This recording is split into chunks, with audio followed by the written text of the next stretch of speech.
Happy Tulip Tuesday. This is the day we share timely tips for the Tulip Pro.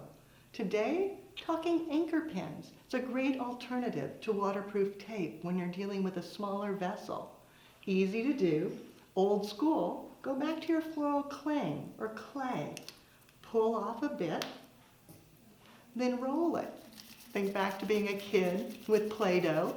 Turn it into a snake. Then take your snake and roll it into a circle, making a donut, that round form. Place that on the bottom of the anchor pin and just press a bit.